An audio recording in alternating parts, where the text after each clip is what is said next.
എല്ലാവർക്കും വിനീത നമസ്കാരം. ശ്രീമദ് ഭാഗവതം ദശമസ്കന്ധം അധ്യായം 13 ശ്ലോകം 48, 49, 50, 51, 52 5 ശ്ലോകങ്ങൾ ഇന്ന് നമുക്ക് നോക്കാം. ബ്രഹ്മാവ് കണ്ട എല്ലാ ലോകം മുഴുവനും ഭഗവാനായിട്ട് അങ്ങോട്ട് കാണുകയാണ്. അതിമനോഹരമായിട്ടുള്ള അത്ഭുതകരമായിട്ടുള്ള ഭഗവാന്റെ രൂപങ്ങൾ. എല്ലാവർക്കും 4 കൈകളുണ്ട്.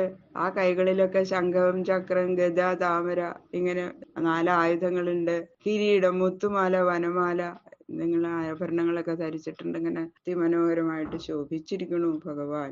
ബ്രഹ്മാവ് ഇങ്ങനെ അത്ഭുത സ്തബ്ധനായിട്ട് നിൽക്കുക. 8 ശ്ലോകങ്ങളെ കൊണ്ടാണ് വർണ്ണിക്കുന്നത് ഭഗവത് സ്വരൂപം. അതിസുന്ദരമായ ആ ഭഗവാന്റെ വിശ്വമോഹനമായ രൂപത്തെ വർണ്ണിക്കുന്നു അടുത്ത ശ്ലോകങ്ങളിൽ. കൃഷ്ണായ വാസുദേവായ ഹരയേ പരമാത്മനെ പ്രണതക്ലേശനാശായ ഗോവിന്ദായ നമോ നമഃ. ഓം നമോ ഭഗവതേ വാസുദേവായ.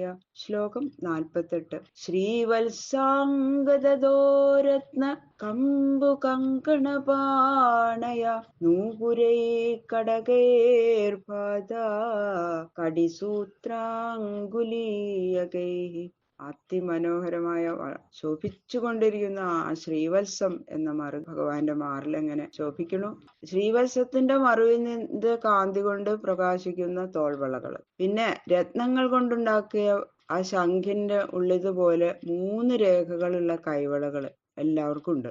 ശംഖ് ഇങ്ങനെ രത്നങ്ങൾ കൊണ്ട് ഉണ്ടാക്കിയിരിക്കുന്നതാ. അതുപോലെ 3 രേഖകളുള്ള കൈവളകള് എല്ലാവർക്കും ഉണ്ടെന്ന്. ശംഖിനുണ്ടല്ലോ 3 വരകൾ, അതുപോലെയുള്ള കൈവളകൾ എല്ലാവർക്കും ഉണ്ട്. പാദങ്ങളില് ചെലമ്പുണ്ട്, കൈകളില് കടകങ്ങള്, അരയില് അരഞ്ഞാണുകള്, വിരലുകള് മോതിരങ്ങള്, ഇങ്ങനെയുള്ള ആഭരണങ്ങൾ കൊണ്ട് എല്ലാവരും ഒരുപോലെ ശോഭിക്കുന്നവരായിട്ടും ബ്രഹ്മാവ് ഇങ്ങനെ കണ്ണടയ്ക്കാതെ, ഒന്നാമത് മിഴികൾ അടയില്ലല്ലോ, അത്ഭുതസ്തബ്ധനായിട്ട് നിൽക്കുക ബ്രഹ്മാവ് ഇത് കണ്ടിട്ട്. ആഘ്രിമസ്തകമാപൂർണ തുളസീ നവദാമഭി കോമളൈ സർവഗാത്രേഷു ഭൂരി പുണ്യവദർപ്പിതൈ. ബഹുജന്മങ്ങളിൽ സമ്പാദിച്ച പുണ്യങ്ങളുടെ ഫലങ്ങൾ അനുഭവിക്കാൻ ഭാഗ്യം സിദ്ധിച്ച ജനങ്ങൾക്ക് മാത്രമേ ഭഗവാൻ ഒരു മാല ചാർത്തണം, തുളസിമാല ചാർത്തണം എന്ന് തോന്നണ്ടേ. അങ്ങനെ തോന്നണമെങ്കിൽ അവര് അനേക ജന്മങ്ങളിൽ പുണ്യം ചെയ്തവരായിരിക്കണം.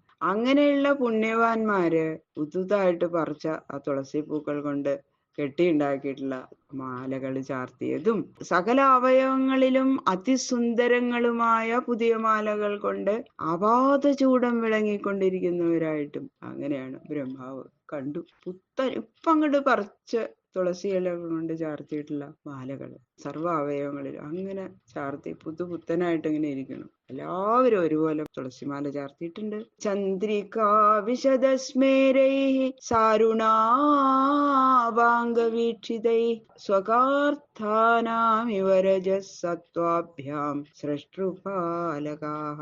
ബ്രഹ്മാവ് കണ്ട ആ വൈഷ്ണവ സ്വരൂപമായ ഗോപബാലന്മാരും ഗോവത്സങ്ങളും ഒക്കെ ചന്ദ്രിക പോലെ നിർമ്മലമായിട്ടും എല്ലാവർക്കും ആഹ്ലാദജനകവുമായിരിക്കുന്ന മന്ദഹാസം കൊണ്ട്, ആ ചെന്താമര പോലെ അരുണമായിരിക്കുന്ന കടക്കണ്ണുകൾ കൊണ്ടുള്ള നോട്ടങ്ങളാലും അങ്ങനെ മനോഹര സ്വരൂപമായിരുന്നു. അവരിങ്ങനെ ചിരിക്കണത് കണ്ടു കഴിഞ്ഞാൽ അങ്ങോട്ട് നോക്കി നിൽക്കാൻ തോന്നും. അത്ര സുന്ദരമായ മന്ദഹാസം. ആ മന്ദഹാസം നിർമ്മലമായതുകൊണ്ട് സത്വഗുണത്തോടും അപാംഗം അരുണ നിറമായതുകൊണ്ട് രജോ ഗുണത്തോടും സാദൃശ്യം. അപ്പൊ ഇവരെന്താ, വിഷ്ണു ഭക്തന്മാരെ ആഗ്രഹിക്കുന്ന സർവ്വ കാര്യങ്ങളും സാധിപ്പിച്ചു കൊടുക്കുന്നവരാണ്.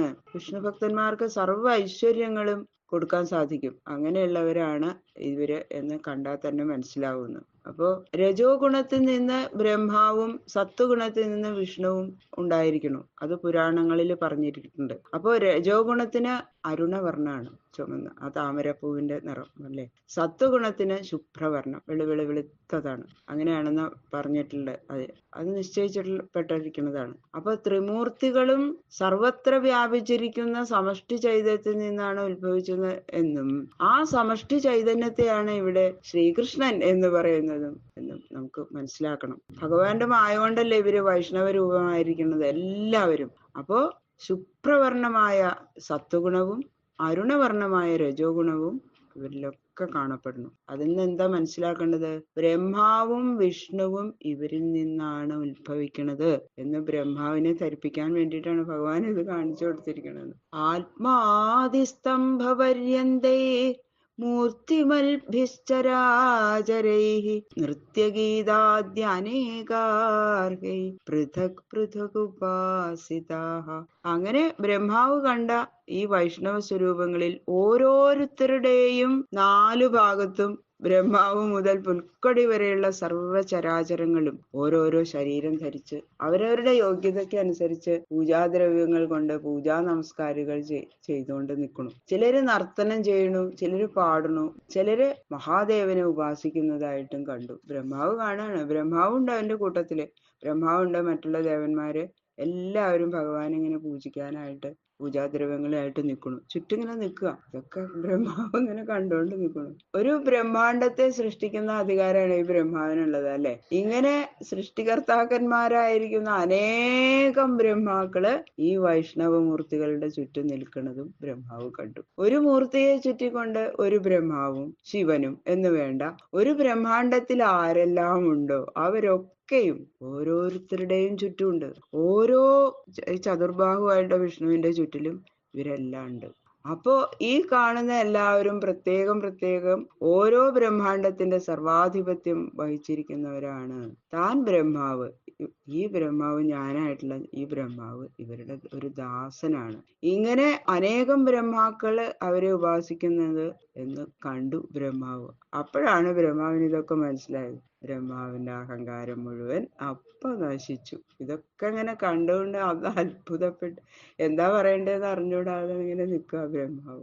അണിമാദ്യേ മഹിമഭി അജാദ്യാഭിർവിഭൂതിഭി ചതുർവിംശതിഭിസ്തത്വൈ പരീതാ മഹദാദിഭി. അണിമ മഹിമ മുതലായ അഷ്ടസിദ്ധികളും മായാ മുതലായ ശക്തികളും ബ്രഹ്മാവ് മുതലായ വിഭൂതികളും മഹത്തത്വം മുതലായ 24 തത്വങ്ങളും അവരുടെ സ്വരൂപങ്ങൾ ധരിച്ചുകൊണ്ട് ചുറ്റും നിന്ന് ഉപാസിക്കുന്നതായിട്ടും ബ്രഹ്മാവ് കണ്ടു.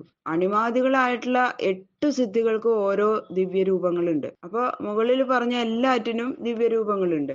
ആ എല്ലാ രൂപങ്ങളും മഹാവിഷ്ണുവിന്റെ ആജ്ഞ പരിപാലിക്കുന്നവയാണ് എന്ന് കാണിക്കാൻ അവയൊക്കെ ചുറ്റും നിന്ന് ഉപാസിക്കണം. മഹത്തത്വം, സൂത്രാത്മാവ്, അഹങ്കാരം, മനസ്സ്, ജ്ഞാനേന്ദ്രിയങ്ങൾ 5, കർമ്മേന്ദ്രിയങ്ങൾ 5, മഹാഭൂതങ്ങൾ 5, തന്മാത്രകൾ 5, ഇങ്ങനെയാണ് 24 തത്വങ്ങൾ. ഇതെല്ലാം ചുറ്റും നിന്ന് ഇങ്ങനെ ഉപാസിക്കണം. ഇതെല്ലാം കണ്ട് അങ്ങനെ നിൽക്കാണ് ബ്രഹ്മാവ്. ബാക്കിയുള്ള ശ്ലോകങ്ങള് നാളെ നോക്കാം. സർവത്ര ഗോവിന്ദ നാമ സങ്കീർത്തനം. ഗോവിന്ദ ഗോവിന്ദ ഗോവിന്ദ.